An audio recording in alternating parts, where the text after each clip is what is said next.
Just weeks before the French presidential election, EuroNews has been talking to a leading intellectual from the centre-left, Alain Minc.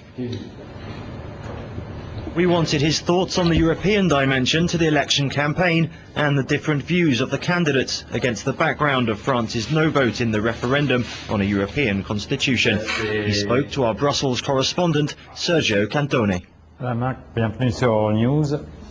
There's a debate going on about whether Europe should follow more social policies or a more liberal, that is market-friendly line. Do you think that France knows where it stands in that debate?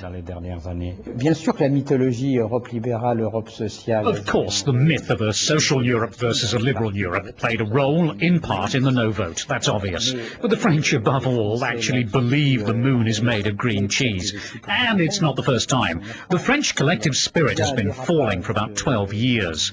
I say 12 years because, as if by chance, that coincides with Jacques Chirac coming to power. The French, who had previously accepted the rules of the free market, globalization, they regressed. Why was that? Because we live, and it's a problem caused by the government's domestic policy, in a static society that hasn't advanced since 1995. The French right wing has, as its leader, a guy who isn't a conservative. In any event, all that had a negative effect on France's role in Europe. The French influence was very important. Obviously, as I said, the French didn't contribute and they have to make up for that. Therefore, all they can do is try to become good Europeans, more modest, less conclusive, less arrogant. And first of all, they have to put forward a way of getting out of this crisis. But do you think it's a crisis connected to the no vote in the referendum? I think the French have started to work out the devastating effects of this suicidal approach, but more knowledge from experience will be needed to end that. And there is a debate in the French presidential election that is extremely interesting, because among the three principal candidates, two of them, Ségolène Royal and François Bayrou, say that only a referendum can undo what a referendum did, that only another referendum can overturn the outcome of the original referendum. It's a concept I think is incredibly dangerous, because it risks another no vote, and that would be final and devastating. And I find Sarkozy's position on this is much more pro-European. What does he say? He's calling for a mini-treaty rather than a full constitution, and that's something that he is suggesting for political reasons. But paradoxically, don't you think that could boost the arguments of the left or the extreme left, who oppose the European Union because they see in it the bogeyman of globalization?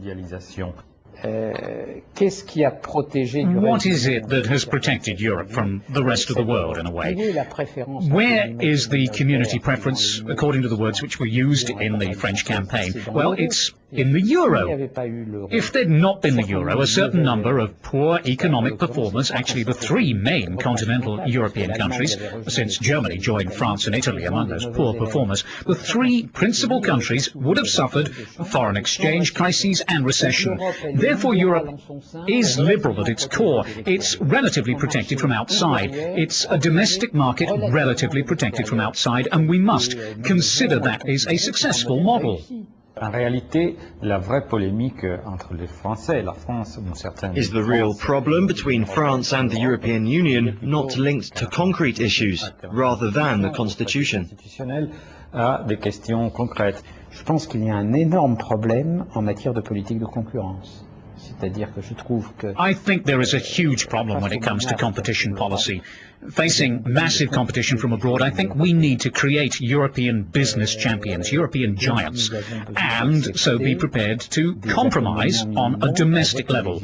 We're in a world where corporate control has become a strategic battlefield. Des prises de contrôle des entreprises, le champ d'une bataille stratégique. Is economic patriotism a response to that?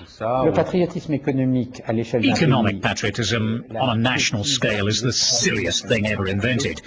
Economic patriotism on a European-wide scale is a necessity. I'm very happy with everything that gives more power to the Commission. For example, I'm in favour of something which has never been considered. I'd like there to be a golden share to protect European energy companies from non-European takeovers. And my view is that this golden share should be held by the Commission, obviously since it is European. Isn't that protectionism anyway? I think it simply protects us from those countries which don't comply with the rules of reciprocity. That means we don't have to protect ourselves from the Indians or the Brazilians, but we have to protect ourselves from the Russians and the Chinese. Do you think that France, with a new president ready to propose such ideas within the European Union with its partners, could recover its lost influence? France won't be able to become an influential player within Europe again until it sorts out the mess it's created over the Constitution.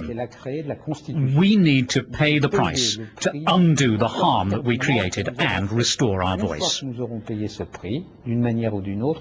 Mitterrand's successor, Chirac, was someone who was never a real European, who didn't make any sacrifices in the name of Europe.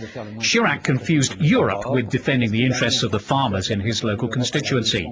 The problem with the French system is that it's an absolute monarchy, so if you choose the wrong king, it costs you dear. Merci beaucoup.